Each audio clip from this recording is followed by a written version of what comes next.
I never expected to feel this way. Not toward him. He used to be just a polite kid, raiding my fridge, calling me ma'am with that crooked smile. But the day he pulled up in that black car, something changed. The way he looked at me, like he saw something no one else had in years. I told myself it was harmless, a passing moment, a flicker. But now his question won't leave my mind. Are you truly happy? And for the first time in my life, I wasn't sure how to answer. I had never been the type of woman to anticipate the unexpected. Life had fallen into a monotonous cadence, each day blending into the next, devoid of surprise. The morning coffee brewed, errands loomed ahead. The house lay in unsettling silence, and my husband, lost in his emails, seemed to communicate more with his screen than with me. I had resigned myself to the notion that love thrived not on thrill but on sheer perseverance. But then that fateful day arrived. My car coughed and wheezed before coming to a halt on the desolate street, silence enveloping me like a heavy shroud. What a twist of fate. I let out a heavy sigh, my fingers tapping anxiously against the steering wheel as I reached for my phone, the weight of the moment pressing down on me. My husband remained silent, refusing to respond. He never showed up, leaving me no choice but to call my son, praying he would come to my rescue. "Mom, I can't escape this moment," he said, his voice thick with frustration. "But I will send Alex. Alex, the one who holds my son's trust and secrets." It had been months, perhaps even longer, since I last laid eyes on him.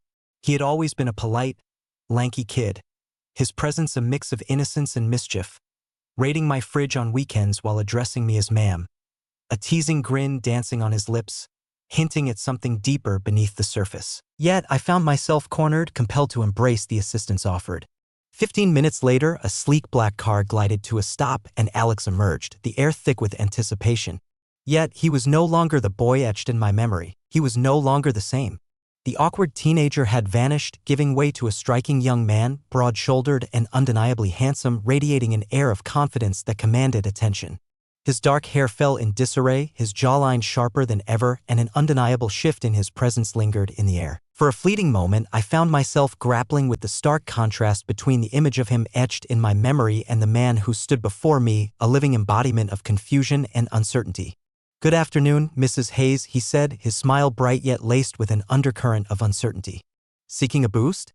I struggled to maintain a smile, battling the unsettling warmth that twisted in my stomach. "Certainly appears that way." As I slid into his car, an electric tension crackled in the air around us. It was more than just his age. There was a depth to him, a weight of experience that hung in the air. There was something about the way he held himself, an effortless assurance in his stance, the fleeting glances he cast my way when he believed I was oblivious. "It's been a long time since our paths crossed," he said, his gaze briefly sweeping over me before fixing back on the road ahead. "Indeed it has." I clasped my hands tightly in my lap, a storm of emotions brewing within me. "You look different," he said with a chuckle, a hint of something unspoken lingering in the air. "It seems that growing up has a way of changing everything." The conversation flowed with an unsettling ease, each word hanging in the air, charged with unspoken tension. Yet, lurking beneath the surface, a tempest brewed. The deep timbre of his voice resonated within me, a haunting reminder of the weight of the moment. His fingers drummed anxiously against the steering wheel, the lingering scent of his cologne enveloping the car in a heavy, charged atmosphere. It was everything and nothing all at once. Only a whirlwind of nerves, merely a restless mind at play. At the red light, he turned to me, his gaze heavy with unspoken words. "You remain exactly the same." His words hung in the air, sending a jolt through me that made my heart race uncontrollably. I forced a laugh, attempting to dispel the heavy atmosphere that loomed around us.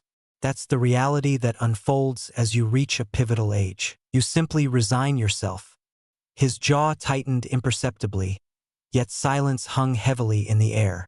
The light flickered to green, and we continued our journey, enveloped in a heavy silence that spoke volumes. As we stepped into the house, a wave of gratitude washed over me, my hand trembling as it reached for the door handle. Just as I was about to cross the threshold, his voice pierced the air, halting me in my tracks. "You don't have to settle, you know?" The shock of realization hits hard. His expression held an inscrutable depth shrouded in mystery, something that seized my breath in a moment of sheer intensity. "Alex, Until we meet again, Mrs. Hayes. His smile was effortless, yet his eyes concealed a deeper, unsettling truth. I stepped out, the door slamming shut with a finality that echoed in the stillness, my heart racing wildly, a frantic rhythm that had nothing to do with the car that lay broken and abandoned. I convinced myself it was insignificant, just a passing flicker, a thought that had gone astray. Yet, as the days dragged on, the haunting memory of that drive clung to me, refusing to let go. The intensity in Alex's gaze, the heavy significance of his words lingered in the air between us. It was utterly absurd. I found myself spiraling into a whirlwind of thoughts, dissecting every detail of something that, in reality, was nothing at all. And yet, an unsettling awareness enveloped me. Our paths crossed again, but this time, it was entirely unexpected. The grocery store buzzed around me, a blur of colors and sounds, as I stretched for an item perched precariously on the top shelf. Suddenly, a warm presence loomed behind me, sending a shiver down my spine. "Are you in need of assistance?" That haunting voice, profound, velvety. A chilling certainty gripped me before I even dared to turn around. I recoiled, my heart racing with a sudden shock. "Alex!" His grin was effortless, yet it held an unsettling edge as he snatched the item and thrust it into my hands. "What a surprise to see you here." I struggled to maintain a casual smile, desperately attempting to block out the intensity of his gaze as it roamed over me. Measured, intentional. "I'm just gathering a few things. So am I." He raised the basket high, yet my gaze barely lingered on its contents. He loomed too near. His body emanated an intense heat, a palpable force that seemed to envelop the air around him. His presence surged, an electrifying force that sent a shiver racing across my skin. I had to escape. "Well, thanks for the help," I said hurriedly, clutching the box as if it were my only salvation. But just as I was about to pull away, he leaned in, his breath brushing against my skin. "May I pose a question to you?" My breath caught in my throat. "Absolutely." His gaze locked onto mine, a storm of unspoken words swirling beneath the surface. "Are you truly happy?" Stilled. What a deceptively simple question. Yet it felt as though he had plunged deep within me, extracting something visceral, something I had never summoned the courage to confront. I could have brushed it aside, shifted the conversation, turned my back, and left. Instead, I found myself paralyzed by uncertainty. Alex held his ground, his gaze unwavering, the air thick with unspoken words. He stood in silence, anticipation hanging heavy in the air. Observing intently, I released a shaky breath, struggling to muster a faint smile. "Absolutely, without a doubt." A fleeting shadow crossed his face, yet he chose to remain silent about the deception hanging in the air. He simply nodded, a silent acknowledgement that hung heavy in the air. "Excellent."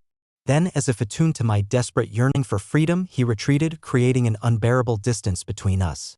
"Until we meet again, Mrs. Hayes." I rushed out of the store, my heart pounding fiercely in my chest.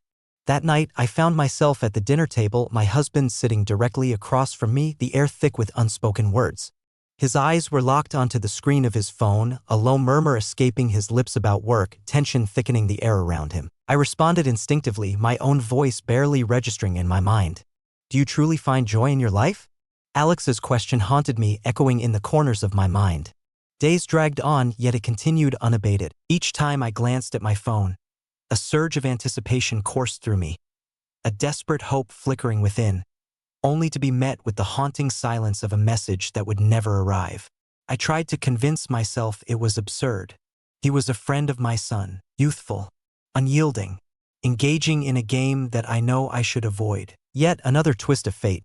The moment I stepped outside for a walk, there he was looming in the distance, a ghost from my past, stirring a whirlwind of emotions within me. This time, he found himself accompanied by an unexpected presence. A girl clung to his arm, her laughter ringing out, a fragile sound that masked the storm brewing beneath the surface. A knot tightened in my stomach, an unsettling sensation that felt utterly unjustified. Envy consumes. The realization struck me with the force of a sudden blow. He was a stranger to me, and yet a part of me felt an undeniable pull to him. And yet I found myself compelled to do so. Just as I attempted to slip into the shadows, Alex's gaze locked onto mine, piercing through my defenses. He whispered something to the girl, then dashed away, leaving her standing there, alone and bewildered. "Mrs. Hayes," he breathed, his voice laced with urgency. "I never thought I would find you in this place." I forced a smile, the tension palpable in the air. I didn't either. He scrutinized me for a moment, his gaze heavy with unspoken thoughts, before casting a furtive glance over his shoulder. She's merely a friend. Blink. I was not. You were there. His smirk held a depth of understanding, yet it was devoid of any trace of arrogance. Only the stillness of watchful eyes. Heat surged up my neck. Alex, your concern truly resonates with me. My breath hitched in my throat. I should have walked away right then and there. Turned and left, the weight of unspoken words hanging in the air. Yet I chose not to, and he certainly did not.